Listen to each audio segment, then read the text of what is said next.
પુનર્મુદ્રણ પ્રસંગે રામાયણ મહાકાવ્ય છે. કોઈ પણ મહાકાવ્યનો અક્ષરે અક્ષર ઇતિહાસ નથી હોતો. કવિ પ્રાપ્ત વસ્તુ ઉપર રંગોળી પૂરીને વધઘટ કરીને કાવ્યની રચના કરતો હોય છે. આવા કાવ્યોમાં લોકજીવનને પ્રેરણા આપનારું તત્વ તથા રસ નિષ્પત્તિ પણ રહે તો તે વધુ લોકચાહના પ્રાપ્ત કરતા હોય છે. રામાયણમાં જીવનને સ્પર્શતા અનેક તત્વોની સુગ્રથિત ગૂંથણી હોવાથી ભારતીય પ્રજાના માનસ ઉપર તેની પ્રભાવશાળી અમીટ છાપ અંકિત થયેલી રહે છે. રામાયણ તથા મહાભારત બંને મહાકાવ્યો હોવા છતાં સામાન્ય પ્રજા માટે તો તે પરમ ધાર્મિક ગ્રંથો જ બની ગયા છે. આમ થવાથી પ્રજાને એક તરફ તેનાથી ઉચ્ચ આદર્શોની ભવ્ય પ્રેરણા મળે છે, તો બીજી તરફ તે ધર્મગ્રંથ થઈ જવાથી તેના અક્ષરે અક્ષરને સત્ય માનીને તેને વાસ્તવિક ઐતિહાસિક રૂપ અપાય છે. બીજા પક્ષે કેટલાક અનર્થોભરી માન્યતાઓ સર્જાય છે, જેના કારણે લોકમાનસ ગૂંચવાડામાં પડી જાય છે. દુનિયાના કોઈ પણ પ્રભાવશાળી ધર્મે કોઈ મહાકાવ્યને પોતાનો ધર્મગ્રંથ બનાવ્યો દેખાતો નથી. સૌને પોતપોતાનો એક એક નિશ્ચિત ધર્મગ્રંથ છે. તે ધર્મના અનુયાયીઓ કશી જ દ્વિધા વિના પોતાના નિશ્ચિત ધર્મગ્રંથને માને છે અને તેમાંથી પ્રેરણા પ્રાપ્ત કરે છે. નિશ્ચિત એક જ ધર્મગ્રંથ હોવાથી પ્રજાની એકતામાં તથા સૈદ્ધાંતિક સ્પષ્ટતામાં તે મહત્વનો ભાગ ભજવે છે. એક ધર્મગ્રંથ, એક ઇષ્ટદેવ અને એક પ્રકારની ધર્મ પદ્ધતિ, આ બધું પ્રજાને વિભાજિત થતા અટકાવે છે. દુર્ભાગ્યવશ હિન્દુ પ્રજા પાસે આમાંનું કાંઈ નથી, એટલે પગલે પગલે વિભાજન જ વિભાજન છે. કહેવા ખાતર અહીં વેદને મૂળ ધર્મગ્રંથનું માન અપાય છે, પણ તે ગ્રંથ પ્રજાથી હજારો માઇલ દૂર રહ્યો છે. જેમ પ્રત્યેક મુસલમાન માટે કુરાન તથા પ્રત્યેક ખ્રિસ્તી માટે બાઇબલ સરળ અને સહજ રીતે પ્રાપ્ત છે, તેમ વેદ પ્રત્યેક હિન્દુ માટે પ્રાપ્ત વસ્તુ નથી. વર્ણ વ્યવસ્થાના અધિકારવાદે ડગલે ને પગલે ભેદ ઉભા કર્યા છે. તેમાં ધર્મગ્રંથનો એકમાત્ર અધિકાર માત્ર સર્વોચ્ચ વર્ણ માટે જ આરક્ષિત કરી દેવાયો. બાકીની 97% પ્રજા મૂળ ધર્મગ્રંથથી દૂર જ રહી. અરે 3% ઉપરના વર્ણે પણ વેદોની ઉપેક્ષા જ કરી. જે પ્રજાને પોતાનો મૂળ ધર્મગ્રંથ ભણવા કે જોવા પણ ના મળતો હોય, તે પ્રજાની ધાર્મિક અવ્યવસ્થા તથા ધાર્મિક શોષણને કોણ રોકી શકે? હિન્દુ પ્રજા દુનિયાની એક એવી પ્રજા છે જે પોતાના મૂળ ધર્મગ્રંથથી દૂર રહી છે, દૂર રહે છે. હમણાં છેલ્લા 100 વર્ષથી આર્ય સમાજ જેવી સંસ્થાઓ વેદોના સસ્તા સંસ્કરણોનો ધૂમ પ્રચાર કરીને લોકો સુધી પહોંચાડવા પ્રયત્ન કરે છે, તો પણ વેદો હવે લોકજીવનમાં સ્થાપિત થઈ શકતા નથી. કદાચ એમાં પ્રેરણા તત્વની ન્યૂનતા હોય, કદાચ તેમાં પ્રજાના પ્રાણ પ્રશ્નોની સમાધાન ચાવીઓ પ્રજાને ના મળતી હોય, પણ એટલું નક્કી છે કે આજે પણ હિન્દુ જીવનમાં વેદોનું સ્થાન મુસ્લિમોના કુરાન અને ખ્રિસ્તીઓના બાઇબલ જેવું નથી થઈ શક્યું. જો કે આજે પણ અધિકારવાદના બેસુરા અને આત્મઘાતી રાગડા તાણનારા રૂઢિવાદી ગુરુઓ તો ઈચ્છે છે કે વેદો સામાન્ય પ્રજા સુધી ના પહોંચે. વેદ ભણવા કે ભણાવવાનો અધિકાર માત્ર બ્રાહ્મણોને જ છે એવું તેઓ માને છે. આનંદની વાત એટલી છે કે હવે આ રૂઢિવાદીઓનું કશું એ ચાલતું નથી. પોતાના રૂઢિદાસ વર્ગો પાસે બળાપો ઠાલવીને તે રહી જાય છે. ધીરે ધીરે પ્રજાની આંખ ઉઘડી રહી છે. એને અપાર હાનિ પહોંચાડનારા તત્વોને તે ઓળખતી થઈ છે. મૂળ ધર્મગ્રંથ હોવા છતાં પણ ના હોવા જેવી સ્થિતિમાં પ્રજાએ પ્રેરણા આપનાર ગ્રંથને શોધવા માંડ્યો અને તેને 2 મહાકાવ્યો મળી આવ્યા, રામાયણ અને મહાભારત. પ્રજાએ આ કાવ્યોને જ સર્વોત્તમ ધર્મગ્રંથ બનાવી દીધા. આ ગ્રંથોની પૂજા, પારાયણ, અનુષ્ઠાન વગેરે થવા લાગ્યા. પુરાણીઓ, કથાકારો આખ્યાનકારો, કવિઓ, લેખકો વગેરે સૌને આ ગ્રંથોમાંથી ભાથું મળવા લાગ્યું. આ રીતે મૂળ ધર્મગ્રંથના અભાવમાં પ્રજા મહાકાવ્યોને ધર્મગ્રંથ માનવા મજબૂર થઈ. રામાયણની વાત કરીએ તો વાલ્મીકીના રામાયણથી તુલસીના રામાયણ સુધીમાં ભારે પરિવર્તન થયું છે. અહીં તેની વિવેચના કરવી ઠીક નથી લાગતી, પણ એટલું જ કહેવું ઉચિત લાગે છે કે વાલ્મીકીનો રામ ધીરોદાત્ત નાયક છે. તે પિતાની આજ્ઞા માટે કઠોર વનવાસ ભોગવનાર આદર્શ પુત્ર છે. પણ તુલસીના રામ તો પરબ્રહ્મ પરમાત્મા છે. તે જે કાંઈ કરે છે તે માત્ર લીલા છે. લોકો માટે તે માત્ર લીલા કરે છે. વાલ્મીકીના સીતાજી આદર્શ પત્ની છે. અપાર દુઃખો સહે છે, પણ પતિ પ્રેમને ઝાંખો થવા દેતા નથી અને આદર્શોની વેદી ઉપર બલિદાન થઈ જાય છે. જ્યારે તુલસીના સીતાજી એ કોઈ સામાન્ય સ્ત્રી નથી. બ્રહ્માંડોને ઉત્પન્ન, સ્થિર અને નષ્ટ કરનારી મૂળ મહાશક્તિ છે. રાવણના હાથે અપહરણ થવું, લંકામાં કેદ રહેવું વગેરે તેમની લીલા છે. બાકી તેમનું અપહરણ કોણ કરી શકે? ટૂંકમાં વાલ્મીકી રામાયણના પાત્રો વધુ વાસ્તવિક તથા માણસ સહજ છે, ત્યારે તુલસીના પાત્રો દૈવી, પરમદૈવી તત્વો છે. તુલસી પછીની રામાયણો ઉપર તુલસીદાસજીનો ભારે પ્રભાવ છે. હિન્દુ પ્રજાના ઇષ્ટદેવો સતત વારંવાર બદલાતા રહ્યા છે, એટલે રામાયણના પ્રભાવથી આખા ભારતમાં રામચંદ્રની ઉપાસના થતી હોવાથી ઉત્તરકાળના કવિઓ વધુ ને વધુ શ્રીરામ, લક્ષ્મણ, સીતાજી, હનુમાનજી વગેરેને પરમ દૈવી તત્વો માનવા કે મનાવવા લાગ્યા છે. ટીવી ઉપર આવતી શ્રી રામાનંદ સાગરની રામાયણ પણ આ જ દિશા તરફ આગળ વધી છે.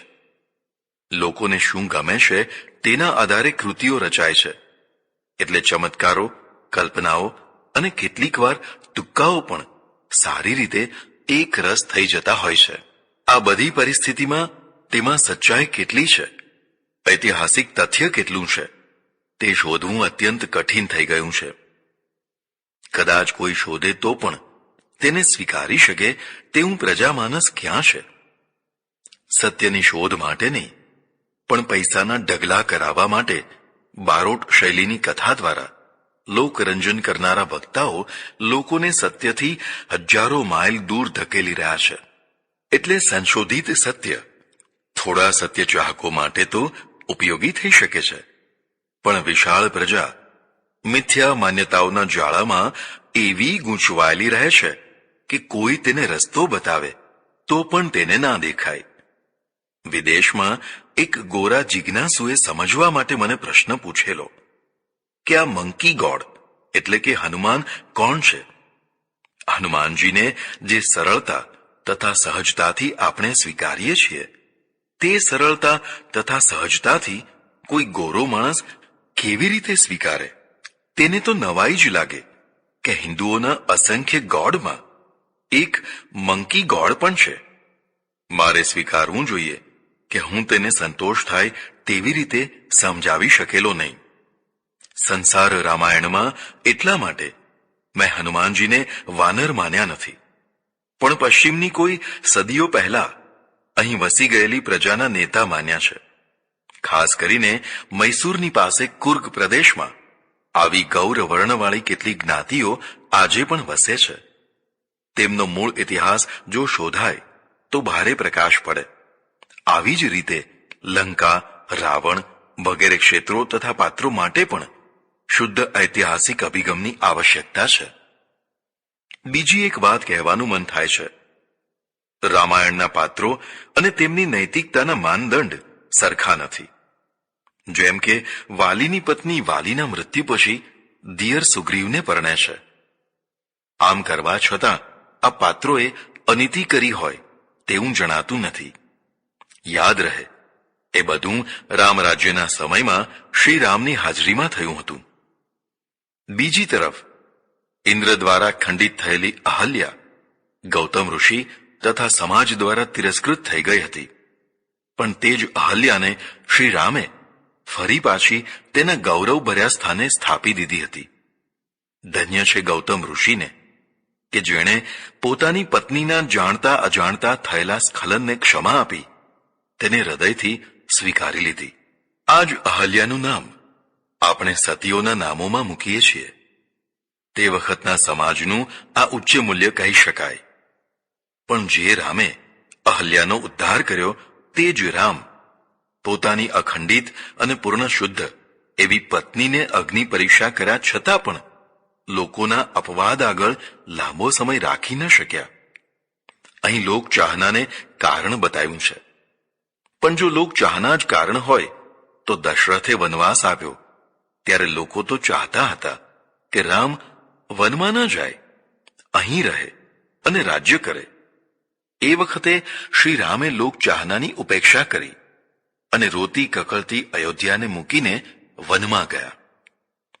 એક તરફ ખંડિત હોવા છતાં અહલ્યાનો સ્વીકાર કરનાર ગૌતમ ઋષિ છે, બીજી તરફ તદ્દન નિર્દોષ અને ભારે દુઃખો વેઠીને આવી હોવા છતાં પોતાના માટે 14 વર્ષ સુધી વનના દુઃખો ભોગવનાર સગર્ભા સીતાજીને રામ સ્વીકારી શકતા નથી.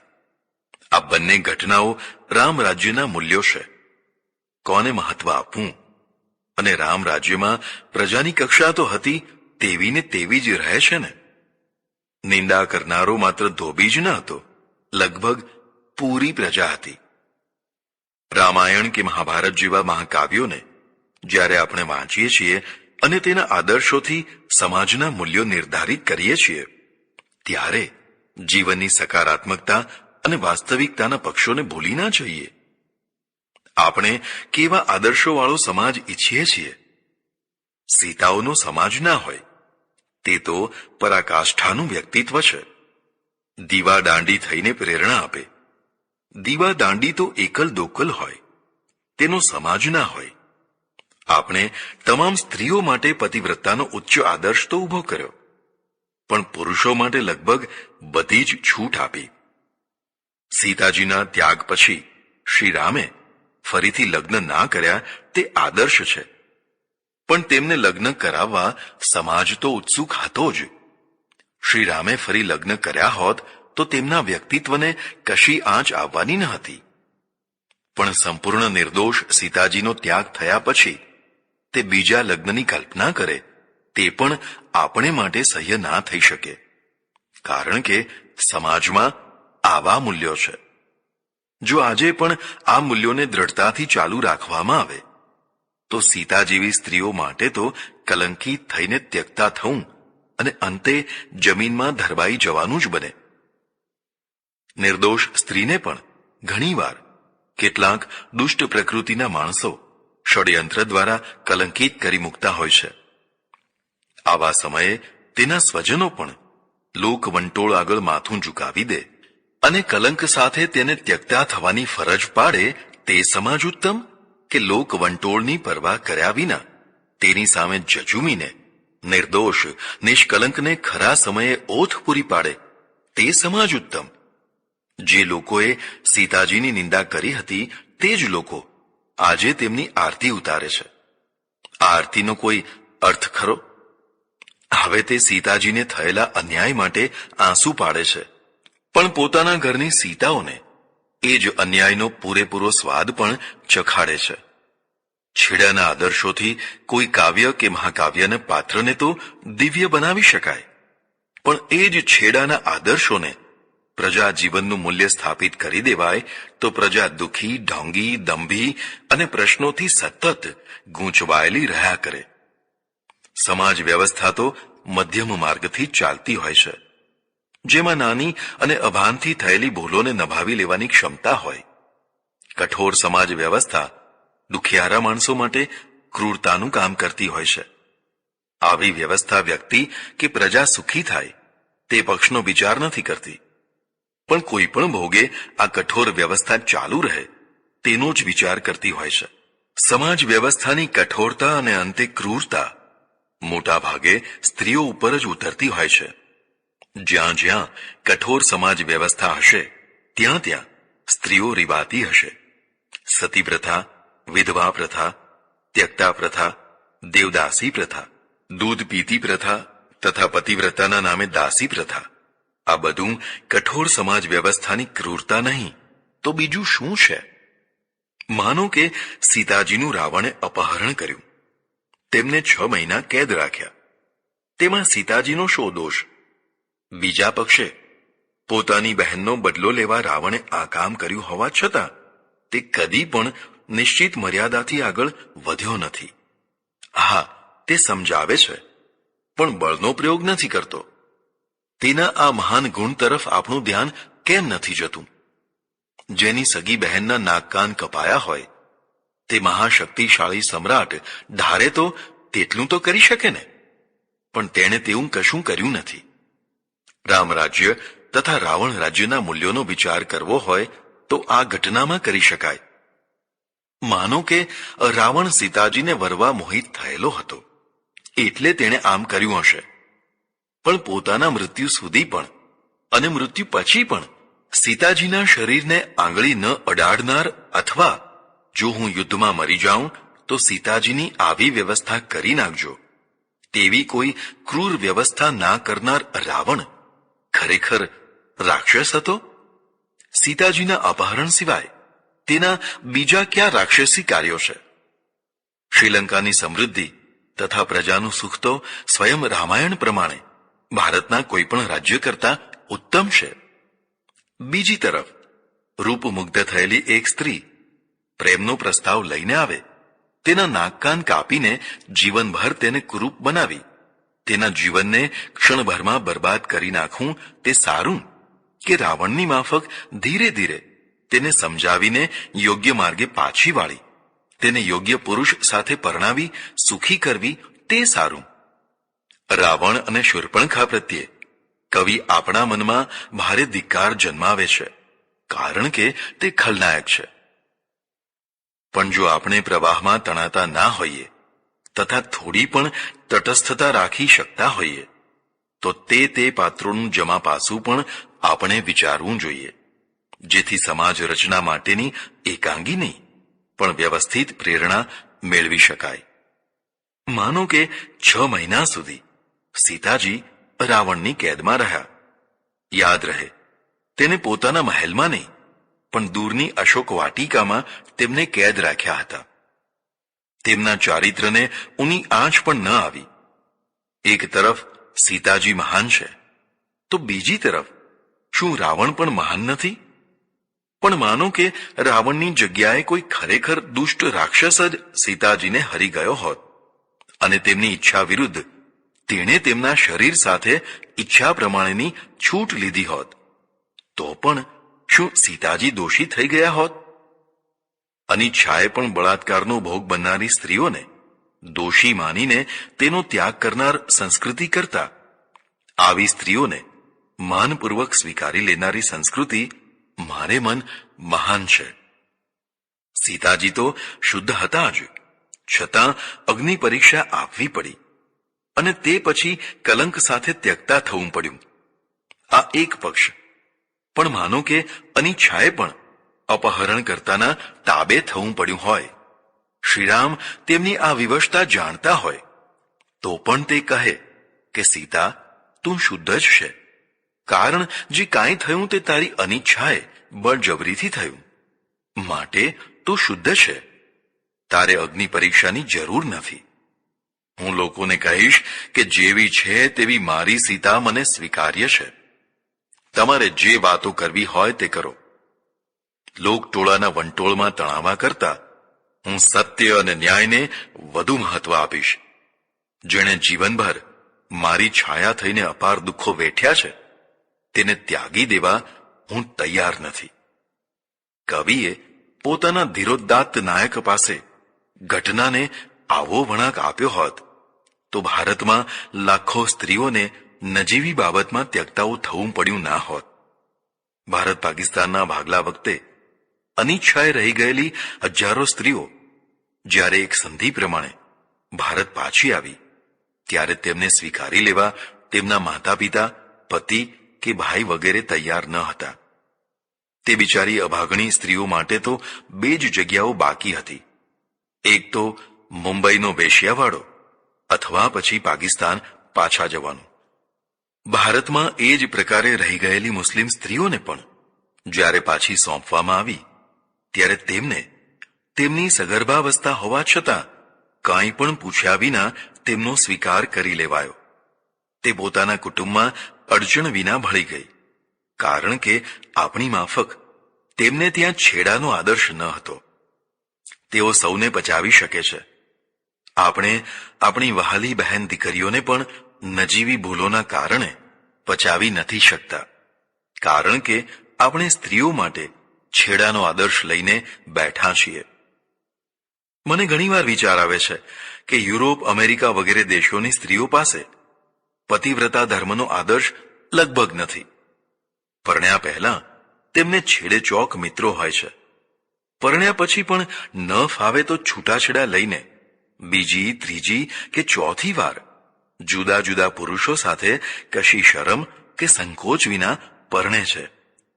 એટલે તેઓ પોતાની જાત માટે પતિવ્રતાપણાનો જરાય દાવો નથી કરતી. આમ છતાં તેમના બાળકો અને આપણી પતિવ્રતા સ્ત્રીઓના બાળકોને ત્રાજવાના બે પલ્લામાં મૂકીએ અને નીચેની બાબતોમાં તુલના કરીએ તો શું પરિણામ આવે?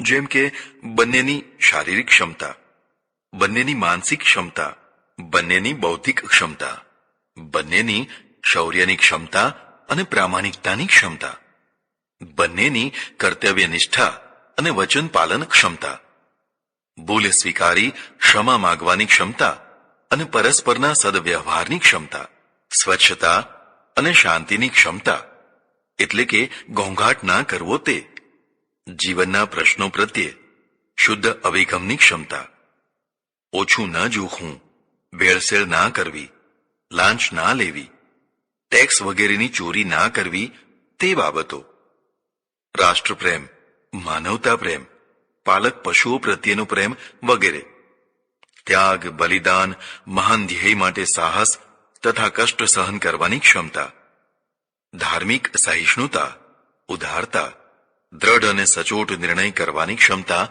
વગેરે વગેરે. મહાન પ્રજા માટે જરૂરી સદગુણોની તુલના કરવામાં આવે તો શું પરિણામ આવે? પેલી ગોરી પ્રજા પોતે પતિવ્રતા માતાનું સંતાન છે તેવો દાવો કર્યા વિના જીવન માટેના ઉત્તમ ગુણો ધરાવતી પ્રજા થઈ શકે છે. બીજી તરફ આપણે સૌ પોતે પતિવ્રતા માતાનું સંતાન છીએ તેવો દાવો કરીને પણ લાંચ, રૂશ્વત, દેશદ્રોહ, ભેળસેળ, ઓછું જોખવું, વિશ્વાસઘાત, કાયરતા વગેરે જેવા અનેક દુર્ગુણોથી કેમ ખદબદીએ છીએ? કાં તો આપણે ઢોંગી દંભી દાવો કરીએ છીએ, અથવા તો પછી પતિવ્રતા ધર્મ વિના પણ ઉત્તમ પ્રજા ઉત્પન્ન થઈ શકે છે. પ્રજાની ઉત્પત્તિમાં પુરુષના શુક્રની આનુવંશિકતા તથા સ્ત્રીના રજની આનુવંશિકતા જ મુખ્ય ભાગ ભજવે છે. આ બંને અથવા બંનેમાંથી એક મહાન હોય તો પ્રજા મહાન બનવાની, પણ આ બંનેમાંથી એક પણ મહાન ના હોય અને ગમે તેટલા વ્રત કે ઉપવાસ કરાતા હોય તો પણ પ્રજા નમાલી જ ઉત્પન્ન થવાની. આનુવંશિક ઉત્તમ બીજ તથા ઉત્તમ ધરતી સારા સંતાનોમાં મહત્વનો ભાગ ભજવે છે. રાજકીય, સામાજિક અને ધાર્મિક વાતાવરણ તે ઉત્તમતામાં પોષક થઈ શકે. પોષક તત્વને સંસ્કાર કહેવાય, પણ મૂળમાં ઉત્તમ વસ્તુ હોય તો સંસ્કાર સફળ થાય. આપણી પાસે પતિવ્રતાનો આદર્શ હોવાથી સ્ત્રીઓની નજીવી ભૂલોને પણ આપણે ક્ષમા નથી કરી શકતા. હા, આપણે પુરુષો ભલે ગમે તેટલી ભૂલો કરીએ, આના પરિણામે પ્રતિવર્ષ અહીં કેટલીય હત્યાઓ થાય છે, કેટલાના ઘર ભાંગે છે, કેટલાના નાક કપાય છે અને કેટલાય નિર્દોષ જીવનો વર્ષો સુધી જેલમાં સવડે છે.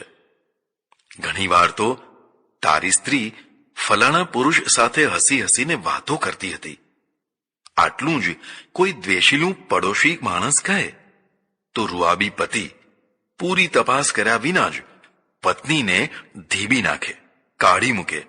અરે, જે ઈચ્છે તે કરે, કારણ કે પતિ છે. તે પોતે આખો દિવસ ગમે તેની સાથે હસી હસીને વાતો કરે તો કશો વાંધો નહીં, કારણ કે તેને કાઢી મૂકનાર કોઈ નથી. સ્ત્રી સ્ત્રીઓના પક્ષે આટલું લખવાનું મૂળ કારણ છે કે આપણે બદલાયેલી પરિસ્થિતિમાં સ્ત્રીઓ પ્રત્યેનો દ્રષ્ટિકોણ બદલીએ, વ્યાવહારિકતા અને વાસ્તવિકતાને સ્વીકારીએ.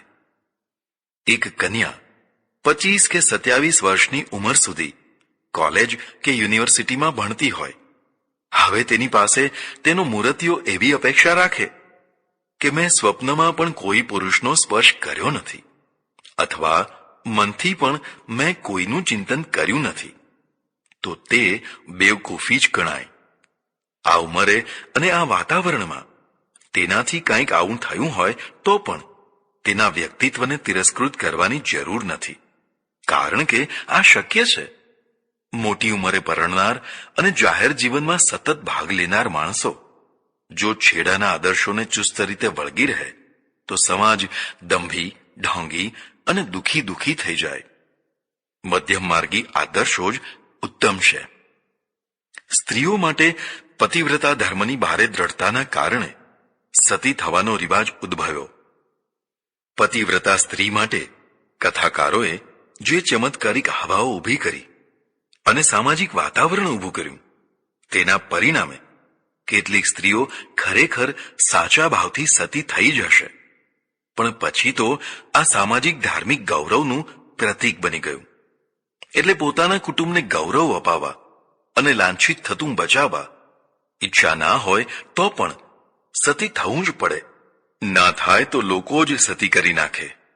અરે, આ ધરતી ઉપર આપણે હજારો નિર્દોષ સ્ત્રીઓને મિથ્યા ગૌરવ માટે ચિતા ઉપર ભડભડ બાળી મૂકી છે. આ મહાપાપને ભગવાન માફ ન કરે. જો તે સતી ન થાય તો કુલટા ગણાય.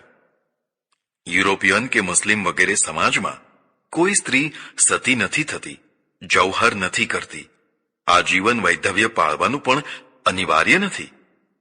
તે બીજા પતિને પરણી શકે છે. આ બધાને કારણે ત્યાંની સ્ત્રીઓ શું કુલટા થઈ ગઈ છે?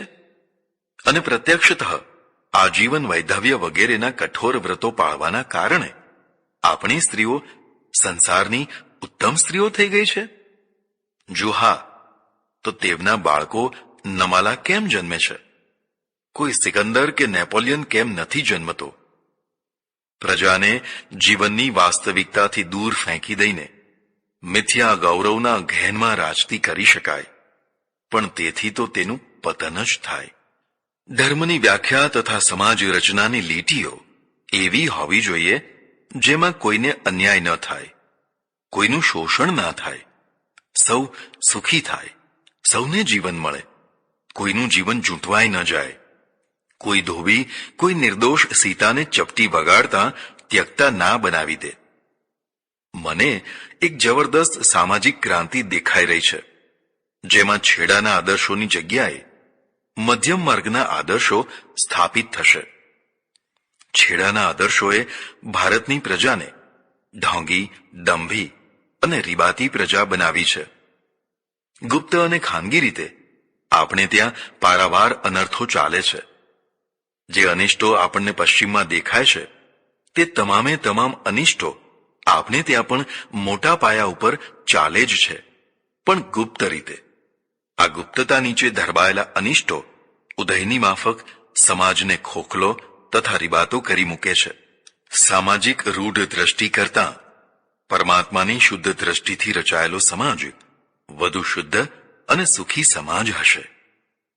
જીવન તળાવની પાળ હોવી જ જોઈએ, પણ જીવન જળની રક્ષક હોવી જોઈએ.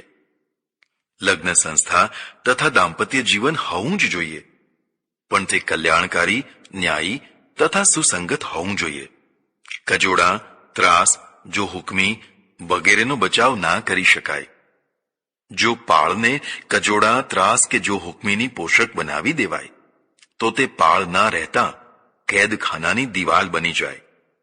આવી દિવાલોને સાચવવાનો અર્થ છે કે આપણે હજી પણ જીવનને રીબાવવા, ગુંગળાવવાનું ચાલુ રાખવા માંગીએ છીએ. આવી દિવાલો તોડવી તે ક્રાંતિ છે. પાળને તોડવાનો પ્રશ્ન જ નથી. બદલાયેલા સમાજમાં સ્થળે સ્થળે ગાબડા પડે અને લોકો પાપ વૃત્તિ સાથે તેમાંથી નીકળે, તેના કરતાં યોગ્ય સ્થળે યોગ્ય રીતે દરવાજા મૂકવા હિતાવહ છે. જેથી લોકો સ્વસ્થતાપૂર્વક આવજા કરી શકે. સમાજ વ્યવસ્થા એવી ના હોવી જોઈએ કે નિષ્પાપીઓ પાપીઓ થઈને ગ્લાનિભર્યું જીવન જીવે અને ખરેખરા પાપીઓ ઉત્તમ ધાર્મિકતાની ચાદર ઓઢીને ગૌરવપૂર્વક જીવન જીવે. પ્રસ્તુત પુસ્તક સંસાર રામાયણનો સંબંધ પરલોકના પ્રશ્નો સાથે નહીં, પણ આ લોકના પાયાના પ્રશ્નો સાથે છે. એટલે વાચક વર્ગે તેને ખૂબ આવકાર આપ્યો છે. ગુજરાતી સાહિત્ય પરિષદે તેને પારિતોષિક આપ્યું છે. આ પુસ્તકની બીજી આવૃત્તિ ગુર્જર ગ્રંથ રત્ન કાર્યાલય પ્રગટ કરે છે, તેથી સંતોષ છે. હવે આ પુસ્તકનો વધુ વેગથી પ્રચાર થશે એવી આશા છે.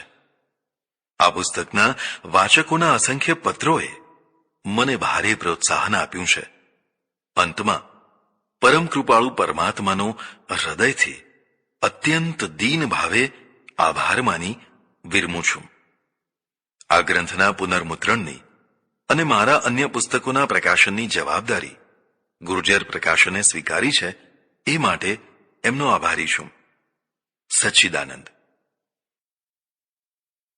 શ્રી યશવંત શુક્લ સંસાર રામાયણને જીવન મૂલ્યો અજવાળતો આકર ગ્રંથ તરીકે ઓળખાવે છે. તેઓ આ ગ્રંથમાં લખે છે કે સંસાર રામાયણ વાંચી ગયા પછી ગુજરાતી ભાષાનો તે એક અદ્ભુત અને અનન્ય ગ્રંથ બન્યો છે એમ કહેવામાં હું કોઈ અત્યુક્તિનો દોષ વહોરતો હોઉં એમ મને લાગતું નથી. ગ્રંથના રચયિતા સ્વામી સચ્ચિદાનંદે આ ગ્રંથ દ્વારા ગુજરાતી ભાષી પ્રજાને ન્યાલ કરી દીધી છે. એમની નજર સમક્ષ આખો ગુજરાતી સંસાર છે અને રામકથા નિમિત્તે સંસાર જીવનમાંથી ઉદ્ભૂત થતા સર્વ અપેક્ષિત પ્રશ્નોની સમતા, વિવેક અને નિર્ભયતાપૂર્વક સ્વામીજીએ વ્યાપક અને સૂક્ષ્મ મીમાંસા કરી છે. તેથી ગ્રંથનું સંસાર રામાયણ અભિધાન પૂર્ણપણે સાર્થક બન્યું છે. ગુજરાતી સમાજને જીવનાદર્શ પ્રબોધતો આ એક આકર ગ્રંથ છે. આની પહેલા આપણે અને સમાજ નામે ગ્રંથ સ્વામીજીએ પ્રગટ કર્યો ત્યાં સુધી હું તેમને એક સમાજ હિતૈષી, નિર્ભય વિચારક અને શ્રેયાર્થી સંન્યાસી તરીકે પીછાનતો હતો. એમના અનેક સુકાર્યોથી અને પ્રગતિશીલ દ્રષ્ટિકોણથી પણ હું સુપરિચિત હતો. શાસ્ત્રોની જે માર્મિક સમજ અને સંસાર વ્યવહારની જે ઊંડી સૂઝ આ ગ્રંથમાં પ્રગટ થઈ છે, તેણે સ્વામીજીની અભિજ્ઞતાનું નવું જ પાસું ઉગાડી આપ્યું છે. એક સમર્થ જીવન પર્યવેક્ષક તરીકે સ્વામી સચ્ચિદાનંદજી આમાં પ્રગટ થાય છે. એમની ભાષા ઘરાળું રહીને વિચારની ભાષામાં અદ્ભુત રીતે સંક્રાંત થાય છે. વિચારને કારણે ક્યાંય ભાષા ક્લિષ્ટ તો નથી જ બનતી, પણ સ્વામીજીના પ્રગલ્ભ વ્યક્તિત્વની પ્રસન્ન છટાઓ એમાં નિરખવા મળે છે. એટલે હાથમાં લીધા પછી પુસ્તક પૂરું કરવાની હોશ જાગે છે. અનેક સ્થળે એમના વાક્યો એમની સૂક્ષ્મ સમજના વાહક બનવા ઉપરાંત ચોટદાર અને સૂત્રાત્મક સુવાક્યો બની રહે છે. સ્વામીજીનું અધ્યયન અધિકાંશે પૌરસ્ત્ય પરંપરાનું છે. દુનિયા ફર્યા છે, અંગ્રેજી પણ વાંચી સમજી શકે છે, પણ તેમની પીઠિકા ભારતીય દર્શનશાસ્ત્રો અને જ્ઞાન ગ્રંથોની છે. એટલે પંડિત સુખલાલજીના ગદ્યમાં ગુજરાતી ઉક્તિ જેવી સ્વાભાવિક લાગે છે, તેવી સચ્ચિદાનંદજીના ગદ્યમાં પણ લાગે છે. એમનું ગદ્ય ક્યાંય ટ્રાન્સલોચનિયા બનતું નથી. આ કારણે પણ આ ગ્રંથ ગુજરાતી ભાષાનો એક ઉત્તમ ગ્રંથ બન્યો છે. એક અસાધારણ અભિવ્યક્તિ શક્તિનો ઉદ્રેક તેમાં જોવા મળે છે. સ્વામીજીએ જાણે કે પોતાનું સમસ્ત હૃદય દ્રવ્ય એમાં ઠાલવ્યું છે. સારું એ સંસાર જીવન ગ્રંથ લેખકનો ધ્યાન વિષય હોવાથી રામકથા નિમિત્તે સંસારના એક પ્રશ્નનો તેમણે પરામર્શ કર્યો છે.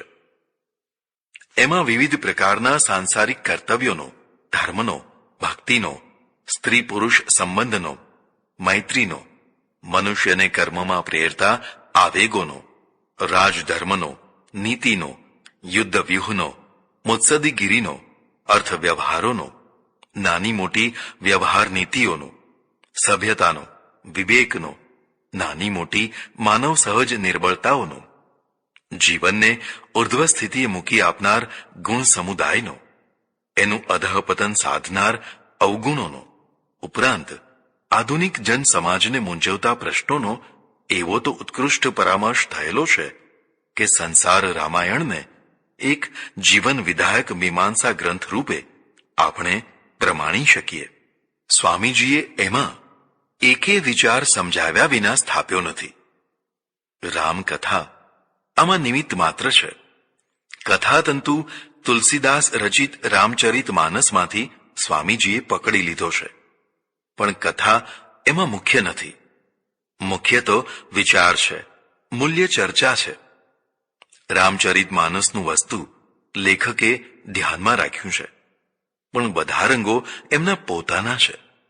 તેઓ કથા માંડે છે એટલા પૂરતા તેઓ કથાકાર સ્વરૂપે આમાં પ્રત્યક્ષ થાય છે, પણ કથાકાર કરતાંય વાર્તિકકાર તરીકેનો તેમનો વિશેષ આમાં અધિકાંશે પ્રગટ થાય છે. સ્વામીજી કથા માંડે છે અને તેમાંથી ઘટના કે પાત્ર વ્યવહાર કે સંવાદનો દોર પકડી લઈને તેઓ તેની મીમાંસા કરવામાં પ્રવૃત્ત થઈ જાય છે. તે પછી કથા કથાને ઠેકાણે રહે છે અને મીમાંસા જ કેન્દ્રમાં આવી જાય છે. એને સ્વામીજીના અનુભવમાંથી સારવેલા દ્રષ્ટાંતોનું પીઠબળ મળે છે. કથાકાર ત્યારે પ્રથમ પુરુષ એકવચનનો આશ્રય લે છે. દ્રષ્ટાંત કોઈ પ્રત્યક્ષ અંગત અનુભવનું હોય કે અન્યનું હોય કે આધાર ગ્રંથમાંથી લીધેલું હોય કે આધુનિક જીવન પ્રવાહમાંથી લીધેલું હોય, ક્યારેક એ કલ્પી કાઢેલું હોવાનો પણ વહેમ પડે. પરંતુ દ્રષ્ટાંતો રામકથાને એકદમ આપણા જમાનામાં લઈ આવે છે અને વિચારને પ્રકાશિત કરી વાચન રસ પેદા કરે છે. ફરી પાછો કથાનો દોર પકડી લઈને કથાને આગળ ચલાવવામાં આવે છે. રામકથામાં આવતી ચમત્કારિક ઘટનાઓમાંથી પણ ચમત્કાર ઓગાળીને તેને બુદ્ધિગમ્ય બનાવવાની સ્વામીજીએ મથામણ કરી હોવાના અનેક દ્રષ્ટાંતો આમાંથી જડશે. કથાતંતુ રામચરિત માનસ ઉપર આધારિત છે, પણ વાલ્મીકી રામાયણ લેખકની નજર બહાર નથી. આ કથામાં સીતાને અગ્નિ પ્રવેશ કરવો પડતો નથી અને ભૂમિમાં સમાવવું પડ્યું કે કેમ તે કંઈક અંશે સંદિગ્ધ છે. રાવણનો પરાજય થતાં સુધી કથા નિરાંતે આલેખાય છે, પણ સીતાની પ્રાપ્તિ પછી લેખક કથાને જટજટ સમેટી લે છે. લોકાપવાદથી દુઃખી થઈને રામ સીતાનો ત્યાગ કરવો કે નહીં તેની મૂંઝવણમાં પડ્યા છે. ત્યારે રામ રાજધર્મ બજાવી શકે તે માટે સીતા પોતે જ વનવાસ એટલે કે રામ વિયોગ સ્વીકારી લે છે.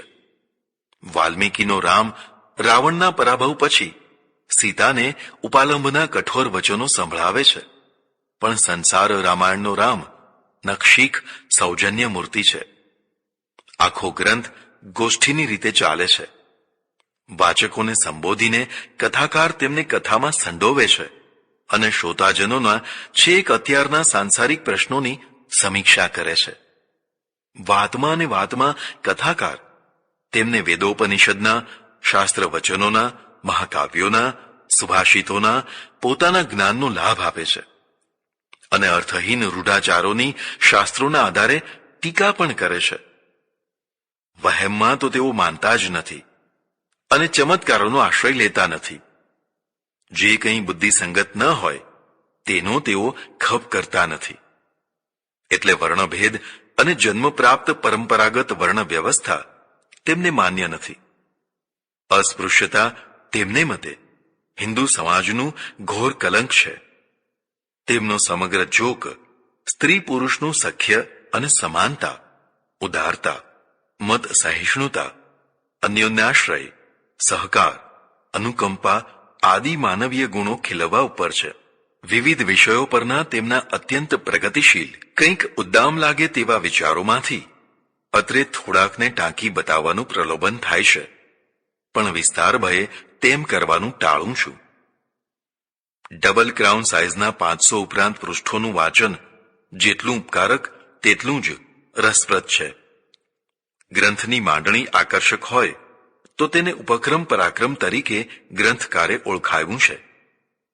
એમણે ગ્રંથારંભે 5 પકડની વાત માંડીને સ્વકીય ઉપક્રમ પરાક્રમ દાખવ્યું છે. એમનું વૈચારિક ઔદાર્ય તેમજ માનવ સહજ સ્ખલનો વિશેની તેમની ક્ષમાશીલતા વાચકને એક પ્રકારની હામ આપે છે અને આ દેશની સંસ્કૃતિના સ્થાયી મૂલ્યો સાથે તેનો યોગ કરાવી તેને આહિક અને આમુષ્મિક કલ્યાણના માર્ગે મૂકી આપે છે. તેઓ પરંપરાઓનું અનુમોદન શોધતા નથી. જ્યાં પરંપરા બુદ્ધિસંગત ન હોય ત્યાં તેઓ એને પડકારવાનું વલણ દાખવે છે. આમ વાચકની વિચાર શક્તિને પણ તેઓ ક્રિયાશીલ બનાવે છે. એ અર્થમાં સ્વામીજી અત્યંત આધુનિક, અત્યંત નિર્ભીક અને અત્યંત મૌલિક વિચારક રૂપે આપણી સમક્ષ ઉપસ્થિત થાય છે. સ્વામીજી પરંપરાને ખાતર પરંપરાનો જેમ બચાવ કરતા નથી તેમ વિરોધ પણ કરતા નથી. તેઓ તો સંસ્કૃતિના હાર્દને ત્રાજવે પરંપરાને મૂલવી જુએ છે ને જે કાળજીર્ણ અને અર્થહીન હોય તેને તિલાંજલિ આપવાનો અનુરોધ કરે છે. આમ જીવન જીવવાની કલાને બૌદ્ધિક અને સાંસ્કૃતિક ભૂમિકા પૂરી પાડતો આ ગ્રંથ કથા તત્વ, દ્રષ્ટાંત તત્વ અને વિમર્શ તત્વ ત્રણેયના સમન્વય દ્વારા વાચક ચિત્તને પરિમાર્જિત કરે છે અને ભારતની સાંસ્કૃતિક પરંપરા સાથે આધુનિક જીવનનું અભિસંધાન કરાવી આપે છે. યશવંત શુક્લ.